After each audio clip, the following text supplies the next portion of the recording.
you at 23 House Indigo from the Swedes, which is really good. The Swedes have obviously got a really good setup there. Look, you can see they've got a beer and the flag up in background. That's pretty cool. I like that. But now we're going to go over into the retail panel. I've reached out to a good friend of mine, Rudy, who will give us a word. Hi, Rudy. You can unmute. I've unmuted you now, Rudy, buddy. So you're in, and we've got Neil and we've got Christopher. So Rudy is from my neck of the woods over here in the UK. His store, Son of a Stag, is, well, I think the first denim store I ever went in years ago. It's what sort of sparked my interest. And he's also got a denim repair business called Soldier Blue, which is not too far away from Son of the Stag in East London. We've got Christopher, who I spoke to only a couple of weeks ago from Meadow in Malmo. Hi, Christopher. How are you doing? It's not letting me unmute you, buddy. Oh, there you go. How are you doing, buddy? I'm good. How are you? Good, good. Yeah, really good. And we've got Neil from Standard and Strange, who this is officially the, apart from via emails and probably quite a bit on social media. You doing? I'm good, mate. Are you? It's early, but I'm all right. I've got tea. What time is it for you? If you don't mind me. English breakfast. Yeah, why not? Every time. We call it a builder's tea over here, if you have a proper one. Yeah. Builder's tea. This is, we put this together as a retail chat simply because I speak to retailers a lot of the time. And I think a lot of these sort of events, or especially this one last time, a lot of it's focused around the brand, our brand, or the brand itself. And what I always like to know a little bit more about, as I've been in your position in the past, is what about the guys that are buying in multiple brands and then trying to sell them? It's a completely different way of working within the denim industry. And I thought it'd be interesting for us basically just to shoot the shit a bit, go back and forth a little bit, keep it fun. But, you know, give people a bit of an insight into what you guys have to do every day. You're the ones buying it in, promoting it, selling it, you know, maintaining nice premises. Yeah, that's basically it. So nothing too taxing or anything like that. I don't know if you three guys have ever met each other before, have you? Yeah. I know Christopher and Rudy. Oh, brilliant. That's good then. No doubt you bumped into each other at a trade show at some point in some time. Actually, haven't met Rudy, but doing it now. You seem very familiar. Yeah, likewise. Seen you around in some sort of way. Well, it's a question that I've got for Rudy in a little bit because, well, I think one of the first times I ever saw Rudy was because he's one of the original denim dudes from the first Denim Dudes book. So as I was flicking through Emil Everton's book, there were Rudy, and I was like, oh, they were in his shop last week. Look, he's here in that book. And I think a lot of people will probably recognise you for that within this circle, Rudy. But first, I thought I'd start it like I said, and really simple. I'll start with you, Christopher, because I don't know how your screens are set up, but you're to my right. The naming of your store. Obviously, you've got this dream. You know what you want to achieve, and then the next thing you come on to is how do you go about naming a store? How do you go about naming a store that will also sound good in a web address? And I just wondered what your inspiration was behind the name Meadow. Well, that was not my call. It was my former colleague. I started the store 12 years ago with my friend Peter, and who moved on 3 years ago to another a bigger company.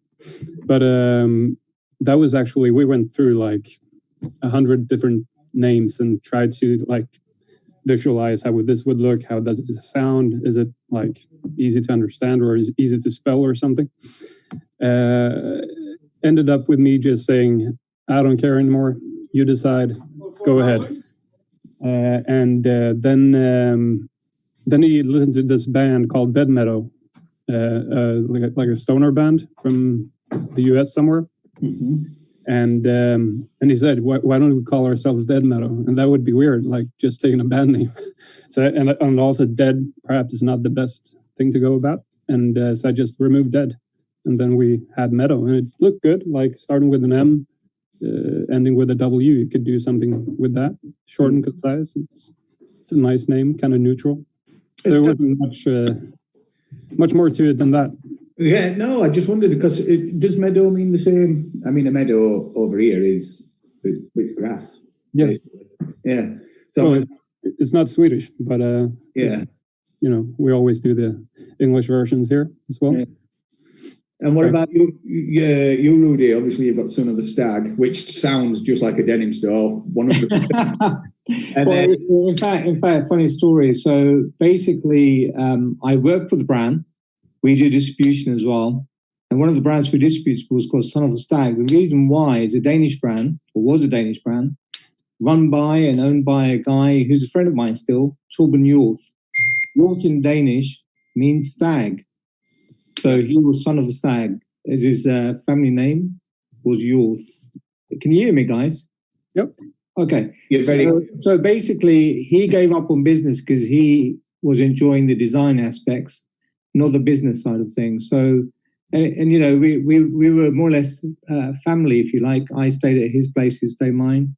So basically, I inherited or took on the brand because I love the story behind it. Fun enough, Ben, you suggested the name and the link to Denim. So Torben didn't renew the domain. So Son of Stag became a porno site. And we waited for ages. We negotiated. In fact, I think we offered about, I think at the time I was desperate to get the brand. I think we offered about £4,000. They wouldn't come back to us. And we put it on a backlog sort of thing. And we got it for about £400 in the end.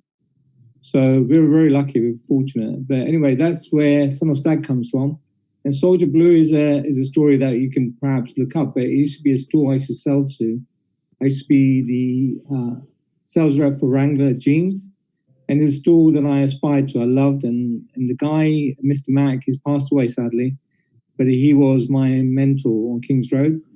So he used to always, I used to always mess around and say, I want to own Soldier Blue. And he used to always say, you'll have your own Soldier Blue, Sonny, one day. And, there you go. So we named in honor of his keepsake and whatever. The laws of the universe came together, Rudy. Yeah. So I like stories behind brands, and they're the two stories. That's cool. And what about you, Neil? Tell us about yours. Our name comes from a book. There is sort of an urban planner, author named Jane Jacobs, and she wrote a book called The Death and Life of Great American Cities. And in there, there's a passage about like what makes neighborhoods work. And her concept was you have standard businesses and you have strange businesses. Your standards are the bakeries and delis and things like that. And then your strange ones are your weird underground like art venues or cinemas or things like that. And there's a cyclical relationship where the deli will go out of business and then something strange will occupy its space. And then they'll leave and they'll go back to a standard. And she describes the relationship between this as like the standard and the strange. And the neighborhood needs both to really work.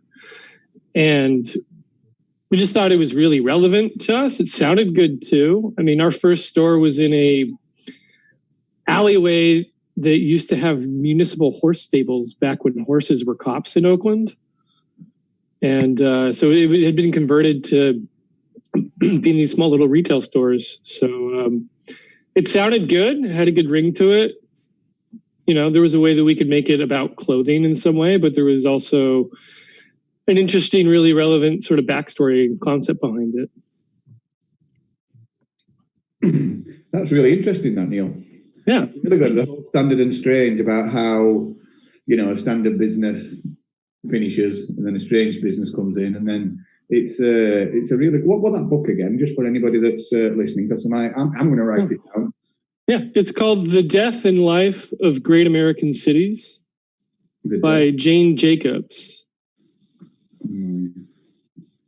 She was one of the key people to get I think it was in 1950s New York. Robert Moses was this big power broker, and he wanted to build a freeway through downtown Manhattan. And she was one of the people that helped stop that. Right, very cool. Yeah, that is cool. Ben, yes. What about Clobbercalm?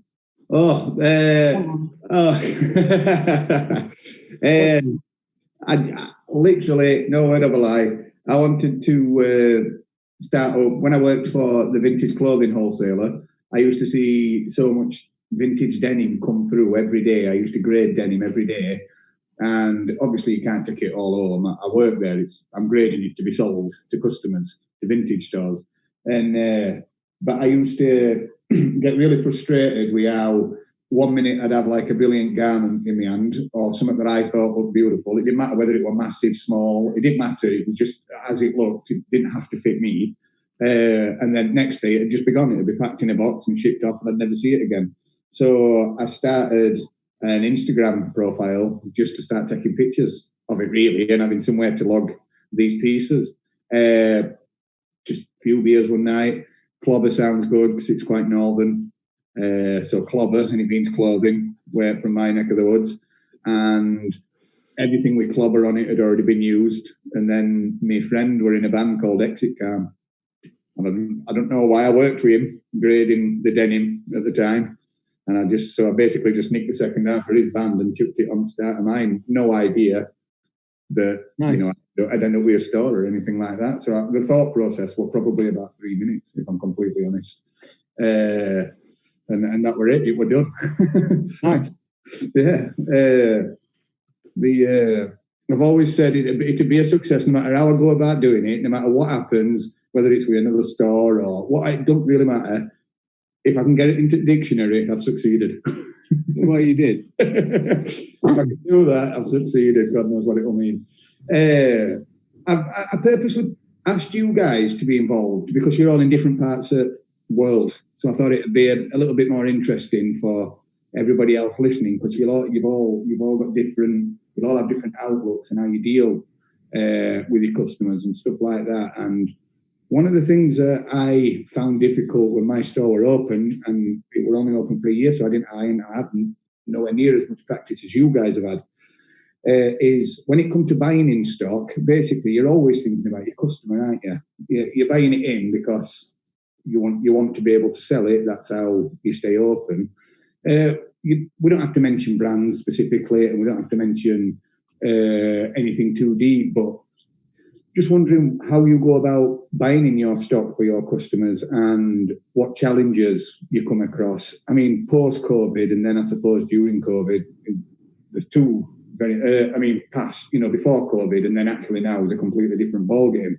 So let's talk up to before COVID happened when you could travel. What were your preferred methods of going out and finding these products that have basically made you successful? And I'll start with you again, Christopher, because you're on my right. I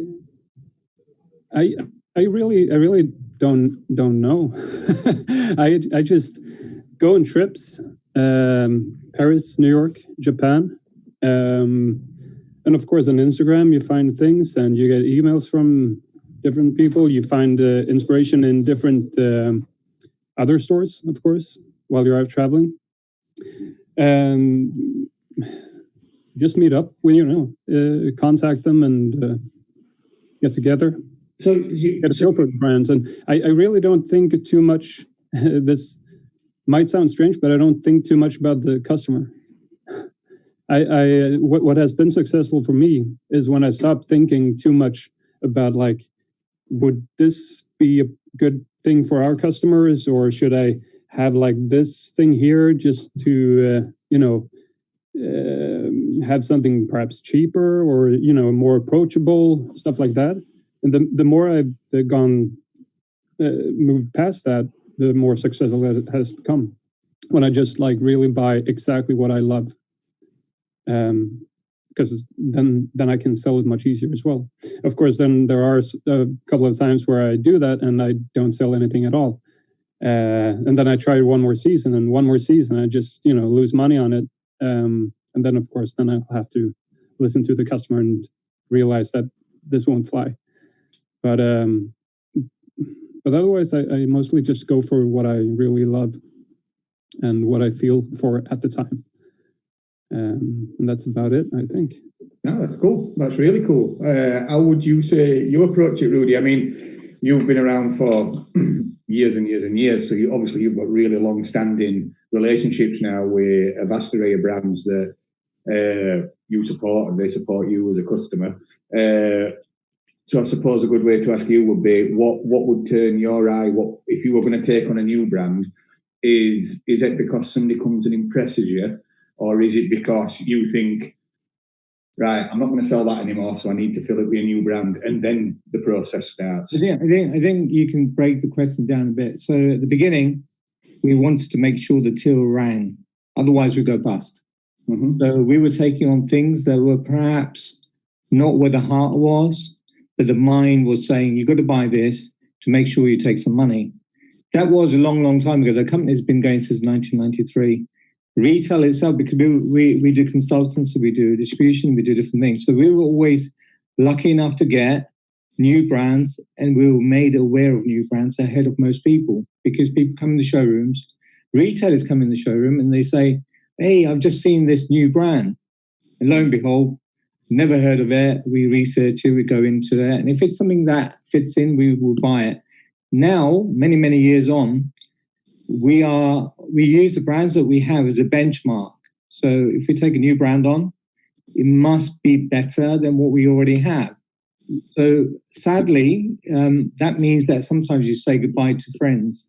If you want to run a business, you need to do that. So it's all about product, because the customers, yes, they may love you, but if they don't like what's on the shop floor, they ain't going to buy it. So, for example, if you take, can I mention one brand?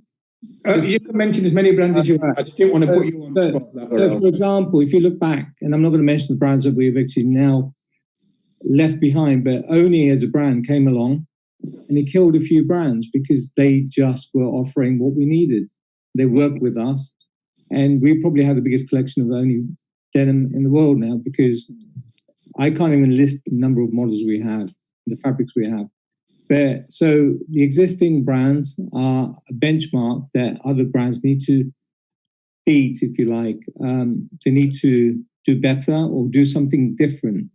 Otherwise, there's no point in having it. And also, one of the things I've learned, a lot of people, a lot of reps, I was a sales rep, if you want to call me that, when I was young. And, when you sold something really well, you tell all the guys coming to your showroom, I sold that by the bucket loads, I sold that by the lorry loads and so on. Well, you may have, but maybe a good buyer doesn't want to hear that. He wants to see the product. It's not about price, it's about the product. Product must be right. If the product is right, yes, price is a factor, but it's not the first factor. People must love the product first.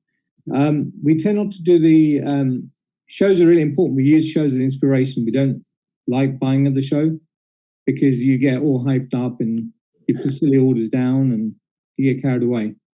I like showrooms. I like to feel the fabric. There's a brand that I won't mention. I dropped a brand because they got a new policy. When you went into the showroom, you could not try the garments. And I walk in. That sounds strange. Yeah, exactly. It's a big brand. It's not so much denim. They do jackets and so on. They had a new policy, and I was due to have an appointment the next day. A friend of mine rings me up and says, I could not try anything on. They wanted a model to try it on for me. So I then rang a couple other stockists of the brand, and I get on with everyone. We're all friends. We may be competitors, but we're friends. Yeah. So and I verified the story, and I cancelled my appointment. I said, I'm not going. Can be bothered. That's like saying that everybody who walks into your shop should look like a model and be built like a model. It don't really work. Exactly. So. It's a very amazing question to ask, Ben, but I think one could write a book on it. Yeah. With experiences and different things going on. I think just from your two answers so far, I'm going to move on to Neil. There will be some young aspiring retailers out there, that are making notes right now, and you've probably taught them something that if we weren't having this conversation would have taken 12 months to realise. So if we can just do that, then that's a good deed. What would you say, Neil? Oh, I mean, normally I'm on the road for 4 months a year doing buying, having meetings with brands. I go to New York, LA, Berlin, Japan. Sometimes I go and meet brands directly where they're at. It's a lot of work, but for me, the relationships that we have with our brands are incredibly important. And so I put the time and the effort into doing it. And that allows me to really kind of understand the product and the people behind it a lot more the more time I spend with it. And that's kind of how we're able to do so many collabs too. As far as how we were doing buying, I mean, it's a mix of math. It's a mix of gut intuition. It's a mix of, do I like this? Would I wear this? And it's a mix of luck too. We kind of do the same thing that Rudy does in terms of benchmark. If we're looking at a new brand, my first question is this worth taking budget from one of my top 5 brands? And that's a pretty high benchmark for us. And then there's a bunch of other things, like the brand has to fit into our sort of concept as a store, which is Americana reinterpreted around the world. And then, we've been at a point for a few years where we're pretty full. We've got a lot of brands. I don't want to take on a new brand just because there's an amount of operational overhead to deal with a new brand and new relationship. So it's got to be something that sort of really fits a need in what we have, a hole in our product. Like, say we were looking for, I don't know, for example, sunglasses. We don't really sell sunglasses, but let's say I wanted new sunglasses. I would want to go and scour and look for brands that maybe don't have very wide distribution in the US, a brand that's sort of not very well known, a brand that I can help build up. And then it's got to meet all of our other needs too, right? Sort of aesthetically, conceptually, and everything else. And we find that there's just a lot of categories that we don't sell because we can't find it.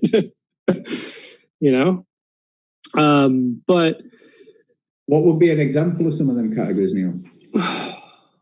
Sunglasses, eyewear. If anybody's watching, right there, salesman. I mean, but I don't. But on the other hand, like, I don't really wear sunglasses either, so I don't really understand them. So I don't want to get into it. I want to really, I want to really know what the hell I'm doing when I'm bringing in a new product. So. Do you find that with your brands, I mean, again, I can only speak from my point of view, we're only 12 months. So, my questions might seem a little bit naive at times, but I guarantee most people watching here on YouTube have never had a denim store. So therefore, they're probably not naive to these guys. I found that no matter how much I like certain products that I had in this store, there were always maybe 2 brands that pretty much did 50% of your business. You could have like 20 brands, but you would kind of earn the most profit, should I say, off maybe 2 or 3 of them. I mean, I was just starting out and I didn't have as many brands as any of you guys. Do you find that that's the same as you grow and as you get into it and as you start adding new brands? Do you find that it always comes down to, I mean, for me, obviously, it's an easy brand to mention. Like Red Wing were a massive part of my sales. It was very easy for me to sell Red Wings. I was Mr. Red Wing on Instagram, weren't I? And so it were easy, so it were a given. I love the brand as well, but I also had other brands where I loved the product as much as I love my Red Wings, and I found it really difficult to sell. And I just wondered if that's the same for you guys. Do you find that you've got your core, like you said, top 5, but for me, it were more of a top 2 or 3, if I'm honest. I would. Oh no, sorry. Go on, Neil. You go first, Neil. I was going to say early on when we started, we definitely had like 3 brands that were 80% of our sales. But as we've grown and sort of diversified our offering, that sort of settled down. And I always got a little nervous. I feel like I had all my eggs in one basket.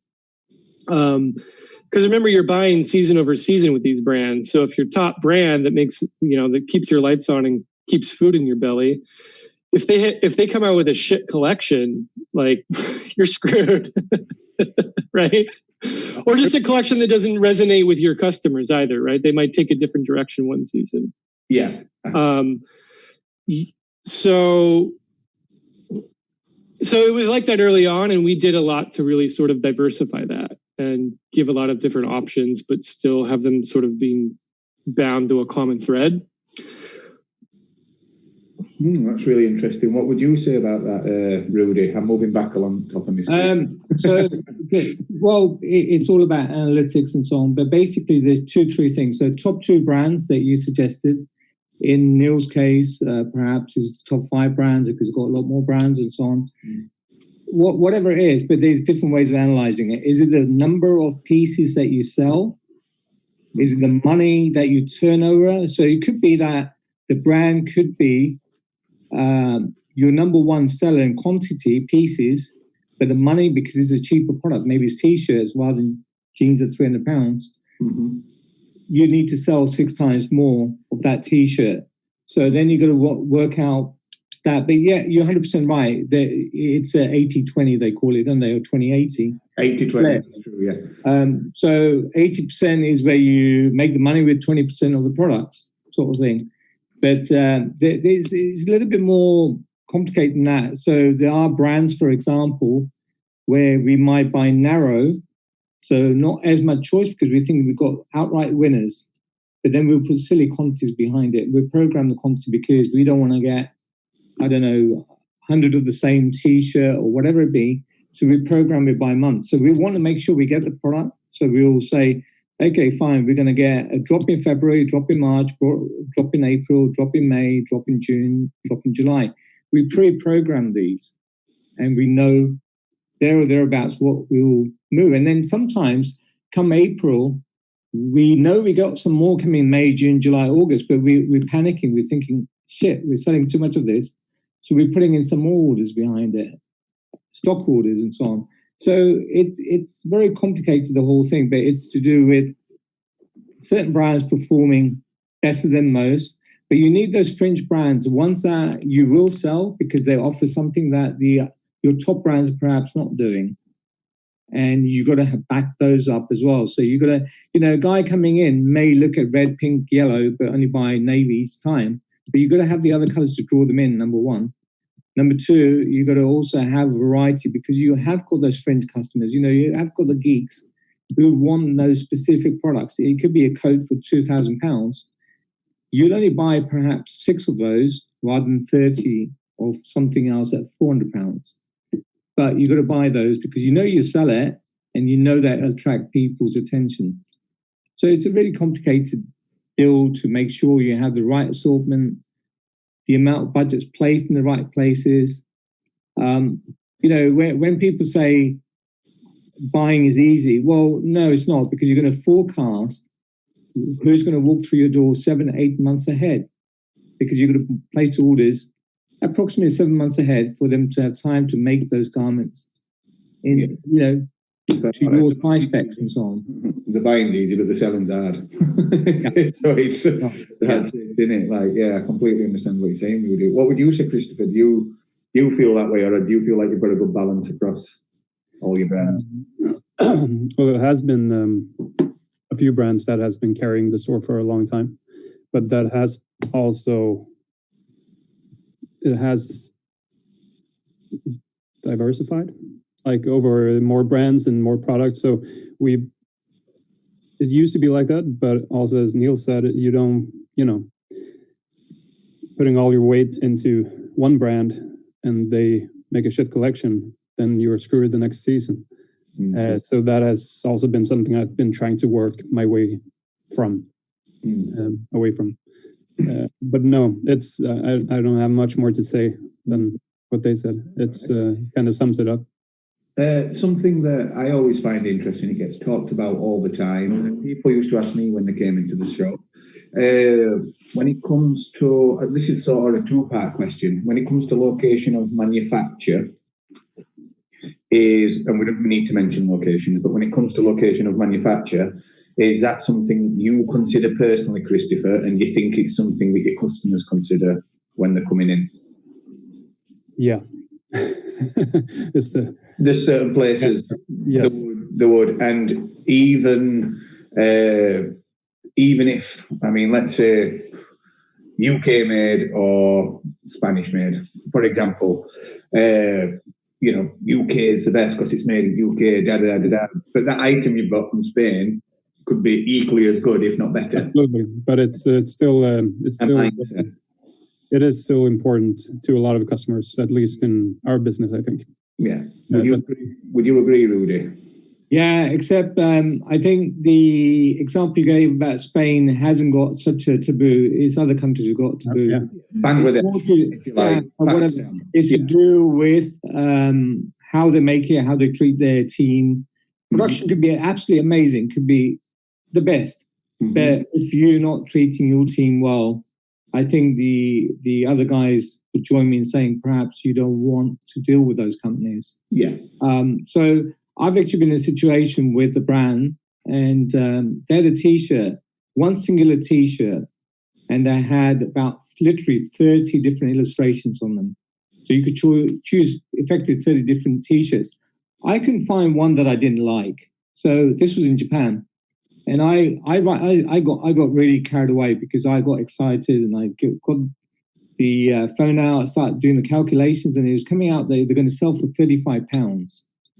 That's really cheap for a Japanese T-shirt, and with the illustration on it and so on. And I'm getting really excited. And I was with one of my colleagues, and I was like, we were whispering, and you get hyped up.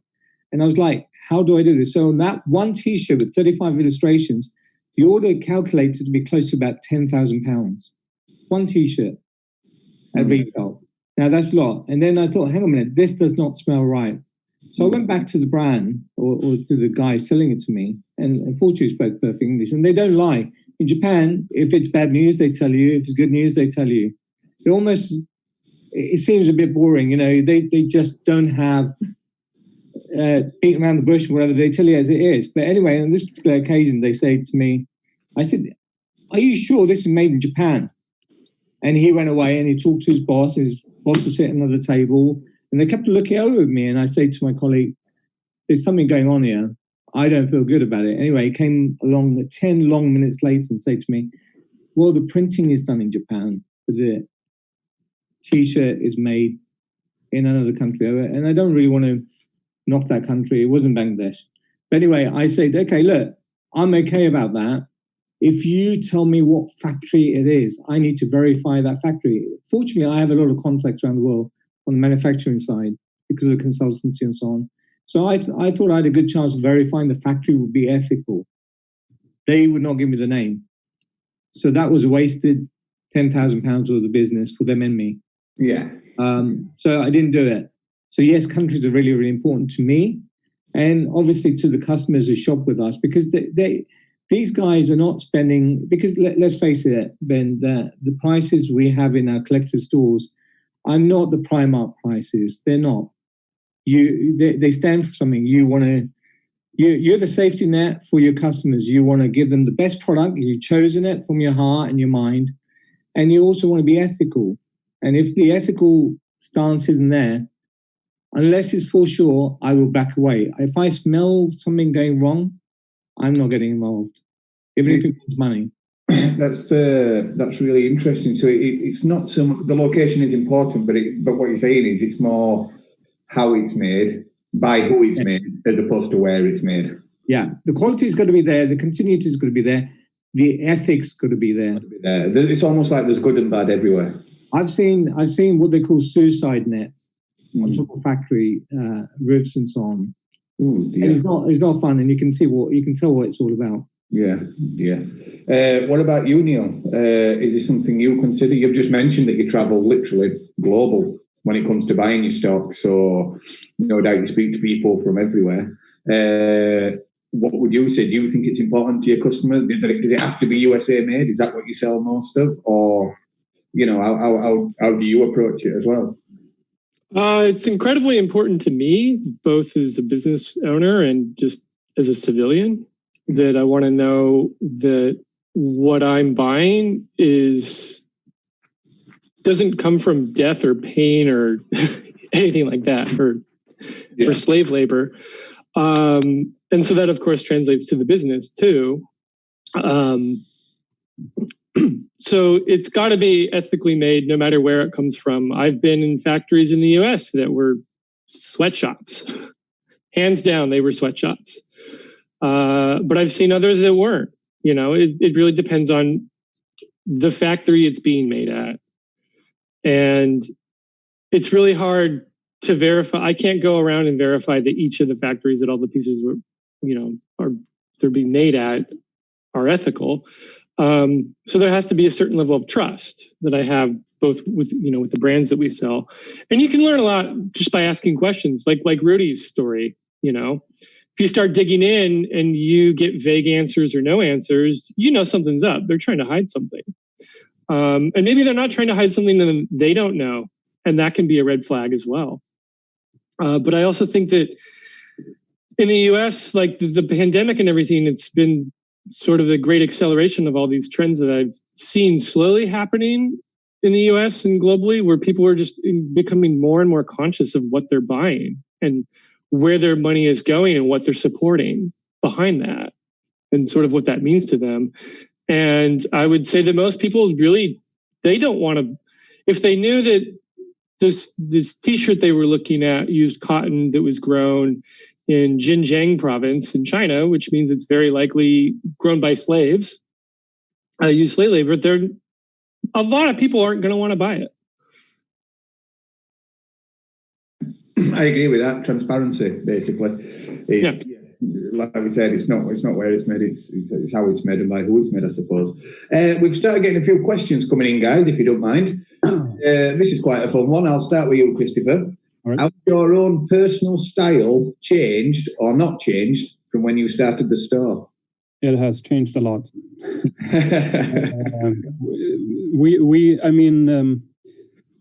Meadow as a store is got this one foot in the Japanese denim branch, and then another foot in perhaps what would be considered more fashion style. So, but we started out as a heritage store back in 2008. But then probably me and my former colleague, we're kind of restless. Also, we were 23 and 24 years old when we opened. So we just, and also we were close to Copenhagen, which was a very streetwear kind of city. So we're heavily influenced by that as well. So it has changed, absolutely. I always keep my, it should be well made, high quality, well produced, and everything. And the denim is still the core, but then there's this, you have the tower, which is kind of firm, but then it's kind of waving in the top. So you'd say that when you opened the store, you were essentially a denim head, and then as time's gone on, it's. I'd agree with that as well. I'm a denim head, but as I'm getting a bit older, I also do opt for comfort as well. It's to be nice and made well, but I don't want everything to fit me skin tight anymore. I know that. No, but we just we have brands like Our Legacy and Norse Projects and a couple of others that would be not considered heritage brands at all, of course. They do sit alongside them, though, very well, don't they? A lot of people do mix the two. I like it.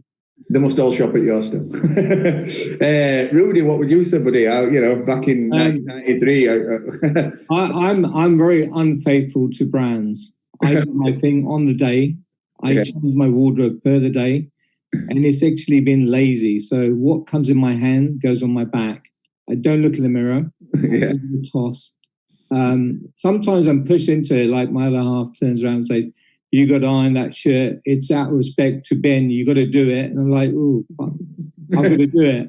And then I may get the iron out and then burn the fabric or put stains on it, and that's my excuse for not wearing it and wearing something else. I do my thing. I think my taste probably changed. I used to be a very good retailer, and a very good retailer, take it in both hands. So first of all, you're a walking mannequin. So what you wear is probably what you sell.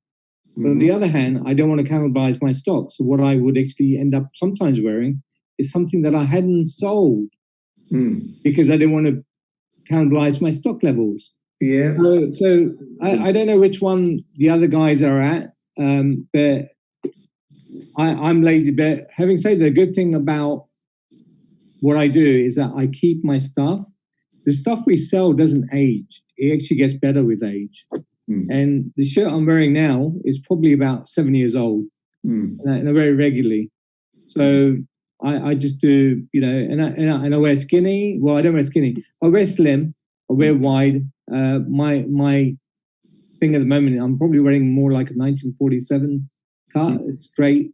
I'm not wearing that today, actually, as it happens. If you tell me what I'm wearing a Smith Suzuki Chino, which is not denim at all. I thought you were going to say a pair of pajama bottoms because we can't. Oh, listen, hang on, everyone. All right, we believe you.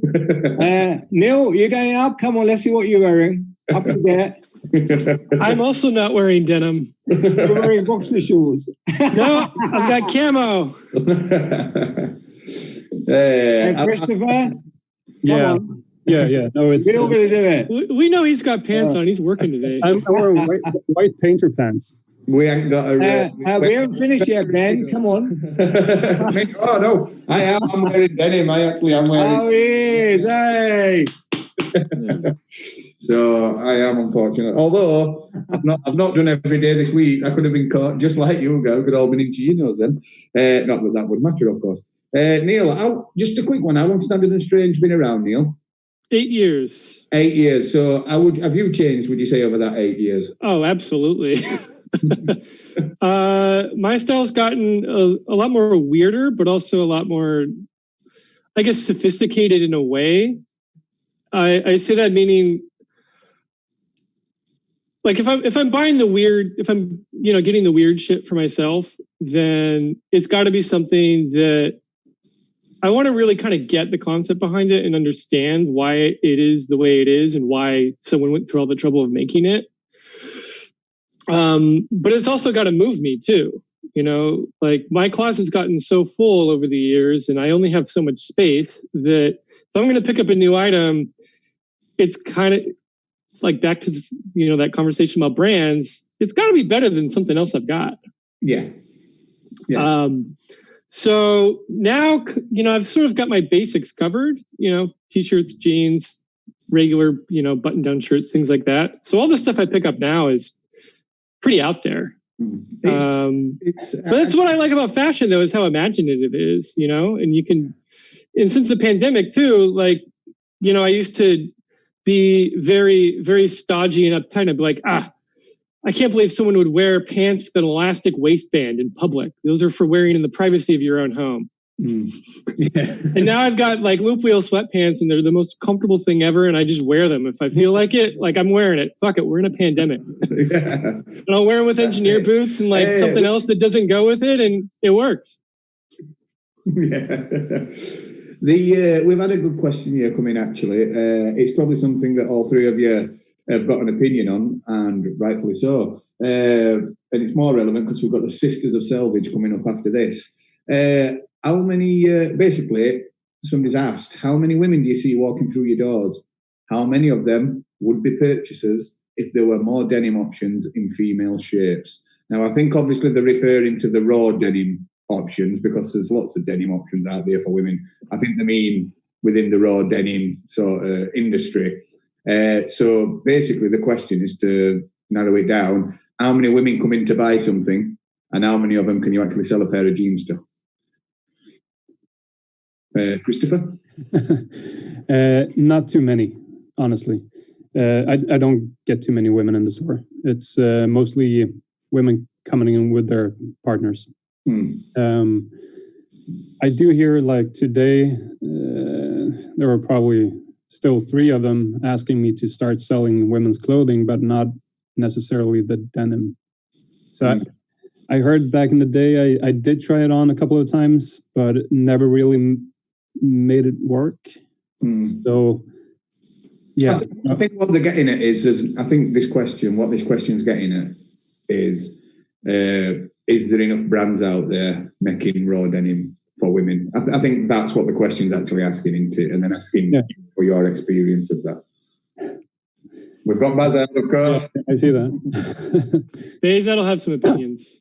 Yeah. Oh, we make lots of raw denim for women. I think we probably have the biggest assortment out there. And do you find that you sell lots of that, Bazar? Sorry, not to take over from the guys, just a quick one. I mean, if you have it, if you build it, they will come. I think that's a pretty well-known phrase, but it's not the anchor of our business. Don't get me wrong, but we have a pretty strong women's collection. And one thing that we do, that we sell to a lot of women's stores, because we have a full women's assortment. So we have a lot of women getting into our products by not going into like the men's, raw denim shop. You've got a lot of women getting into our products because they went down to the, local, shop that they shop at. They carry women's collections. We make dresses. We make all kinds of things. And the raw denim is there in the store already. One thing that you see here in Japan is so many normies, like regular women wearing raw jeans. They didn't seek raw jeans out because they were raw denim heads or anything like that. It's just that raw denim, clean denim, selvage denim is available in so many women's stores here just as an option. So we're able to be a part of the women's raw denim world, not by specifically targeting them as raw denim consumers, but just by check out this really nice pair of jeans, and they get into them that way. How do you find that, Rudy? I mean, obviously being in East London, it's when we first started live, we did men's and women's half. Mm-hmm. Probably my third or fourth season, so a year and a half later, mid-season, I think it was around March. So we just had new deliveries in. I told my guys to pack the women's stuff up, put it in boxes, get it out of the shop, because the sales were so stagnant. They were plodding along. Men's was climbing. Every week was a better week. Women's was up and down like anything. There's a reason behind it. So really, if you do women's, I think you need to be a bit more dedicated. You need to know what you're doing. You need to have white walls. You need to have a lot of mirrors. You have to have the right music. You need loads of different magic happening. Do you think we're a bit too masculine? Like I know that Clubbercam came across as a masculine store. Yeah, we get girls in and they will ask and whatever. But when we gave up women's wear, literally 3 years on, we were still getting girls in that came saying, "Oh, you don't do women's wear anymore?" And we go, "Yeah, because it took you 3 years to come back." Yeah, it doesn't quite work. It just didn't work for us. I think if you're going to do women's wear and men's wear, I think you take away, people don't realize the women's wear takes away from men's wear to some degree, because not all men feel comfortable about you, and they feel insecure. They may pick up a women's jean in their hand and look silly. Men are very conscious. They won't admit it, but they're very conscious. If you have it in two separate environments, or maybe cut the shop with a red carpet and a blue carpet and explain to everyone, maybe you've got a chance, but you've got to have loads of mirrors, big fitting rooms, different choices. No, I understand what you say. I mean, I did stock bits of women's jeans and we did sell them. But that was your charm. That was your charm. It wasn't the product. a customer of mine once came in and he spent a good amount of money, maybe 3 or 4 pair of jeans all at once. And he said, this was his opinion. He said, "It's so nice to go into a shop and just be able to speak one-to-one with another bloke. I'm not queuing up like I do in H&M, surrounded by young lads, young women, old men. Like he worked with women, but he would just say, at least in here, it's bloke to bloke. You know what I mean? But I don't think anybody, Amanda worked for me for years, and Amanda were a brilliant in store. Everybody loved her. Nobody minded a woman, Yeah. What you're referring to is their insecurities. Insecurity, also product choice. You really need to know what you're doing. And I the team that I have are much more biased towards men's knowledge, menswear, denim, and so on. And it's a bit more hardcore. It's more geeky. Yeah. I think if you want to do women's wear, you need to open it up, and you perhaps don't want to be so geeky. We do get a lot of women in for other reasons, because we do Soldier Blue London. Yeah. Soldier Blue does alterations, and we do some really geeky stuff on that, or customization. They come in for that. So that's picked up again. So women are coming to the shop. Sometimes they'll ask us to stock women's clothing, like jeans and different things. I'm not having anything to do with that.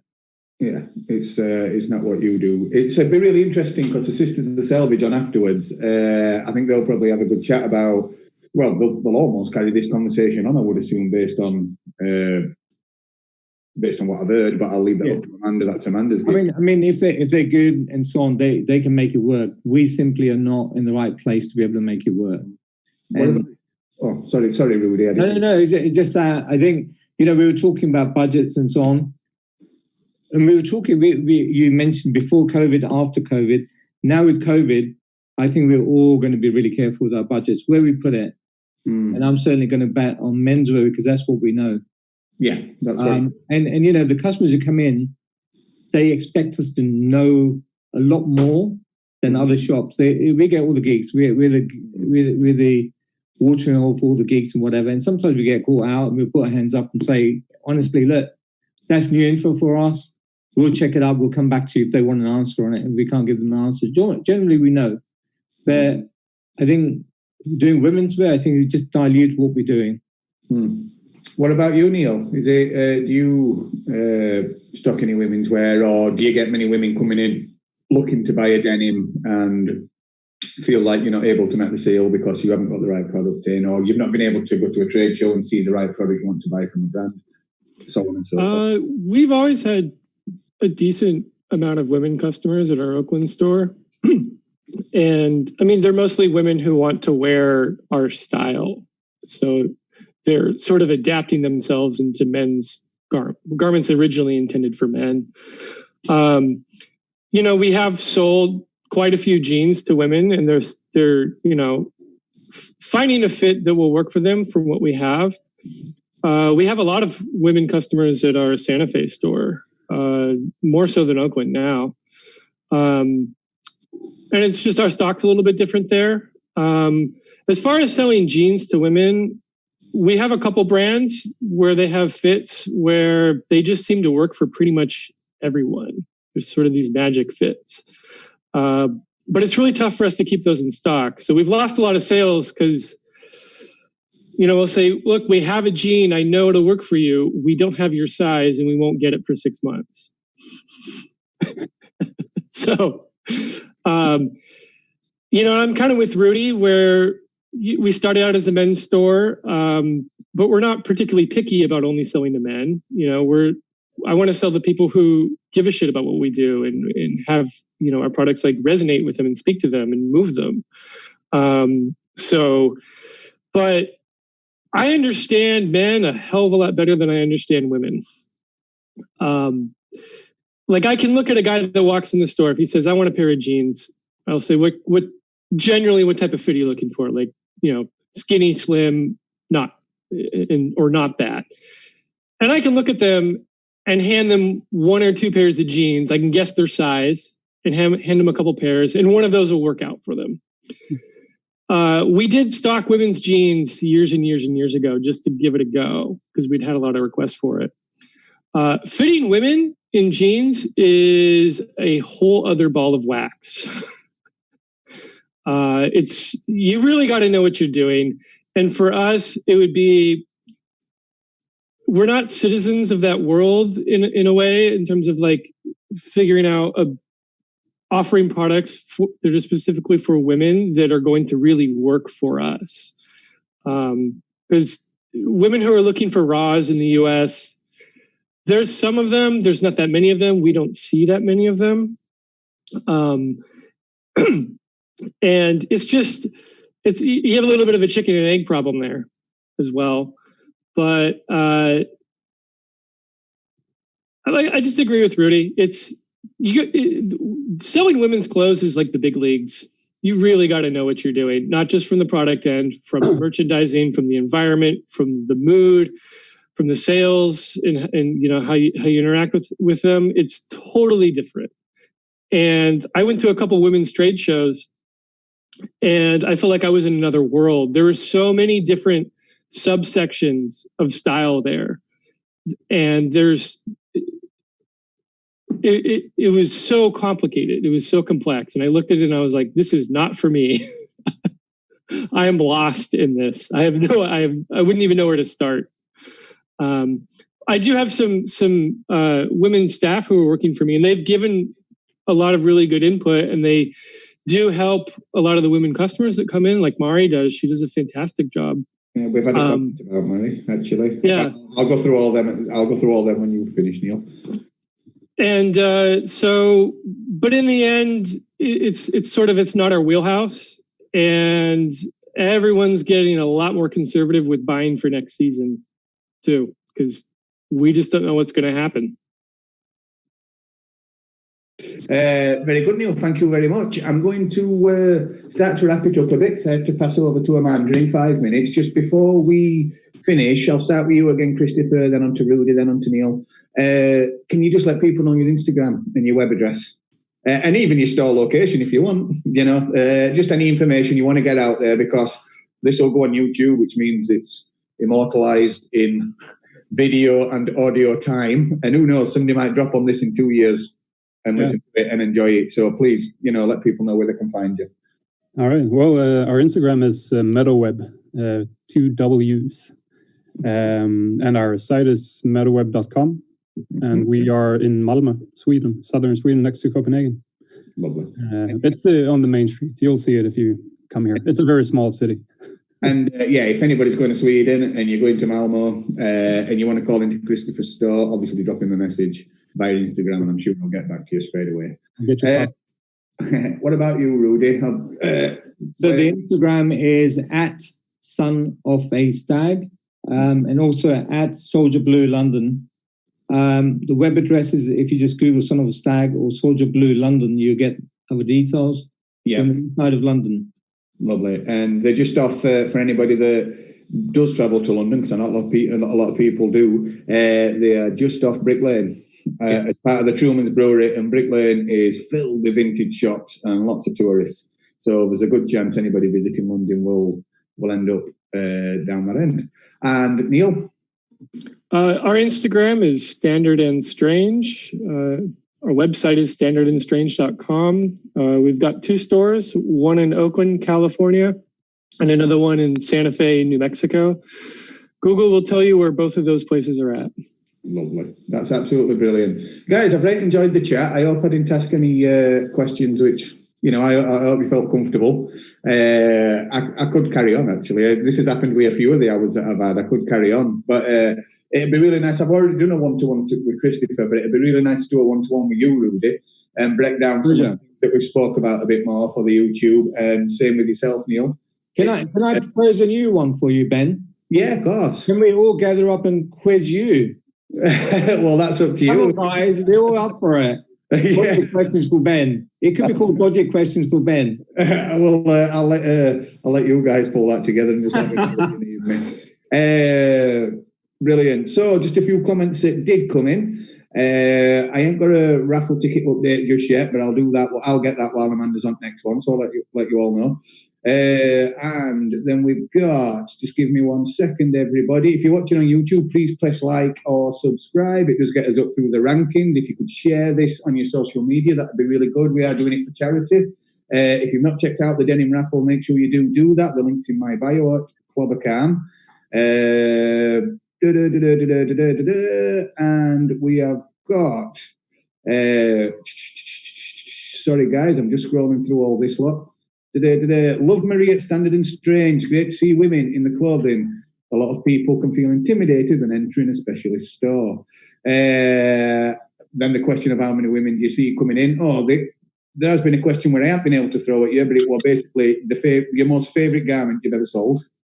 So unless you can answer it in literally 10 seconds, it could be a jacket from 10 years ago, it could be a jacket from yesterday. Let's have a look. Yes, raw denim, heavy selvage. I don't have a question, just wanted to say how much I've missed hearing Ben asking questions on the internet. Thanks for that, Ryan. That's nice of you. Yes, Bazard. A lot of women wear men's jeans. We've got a lot of women wear men's jeans. So just to see other in the clothes you stock. And then, quick fire on Ben. Rudy, you've just initiated that one. But the time is up. So, as it turns out, I'm on this for 24 hours because it turns out I'm the only person that can mute people and make them co-hosts. So, I'm not going anywhere. I announced something, actually. I just remembered. And I thought maybe this audience would be perfect for it because they would be most interested in it. There, a Canadian film production, did a horror movie themed on a killer pair of jeans that just came out today in Canada. It's called SLAXX, Slacks, the movie. Look it up on YouTube. And the jeans are our jeans. So our jeans are a murderous pair of jeans in this film. And it's all practical effects, which is really incredible. So there's a puppeteer puppeting these jeans that murder people. That's definitely a story. Something for IMDb. I'll get a chance to do that because I'm going to pass over to Amanda for an hour. Christopher, Rudy, Neil, thank you very much. Very much. I'll be in touch very soon, and we'll, like I said, Rudy and Neil, I've already spoke to Christopher away from this event, but it'd be great if we could sit down and have a bit more of a long talk. If you're Thanks cool for with having that. us. Yeah, thanks for having us, Ben. I'm down for whatever. Absolute pleasure. I hope to see you. Like I said, we're live all 12 o'clock tomorrow, so maybe we'll see you bobbing in and out. You've got the link now. Do you know what I mean? You can hide your video and just have it on in background, same as anybody else can. And Amanda, I'm going to pass over to you, love. Is that all right? Thank you. I'm here. I'm just going to unmute all my lovely speakers. Oh no, I can't. Can you give me a hand, Ben? Yours. Who have we got? We've got Eve. Is Ashanti? Yeah. Yeah. Oh, we've got Sonia. We've got Nuda. Janelle. Hi. Yeah. I believe that. And Eve. Oh, I think, yeah. Wave everyone. That's. I can't unmute. Oh, yeah, I can. There we go. So that's it. I've done you all, have I? That's brilliant.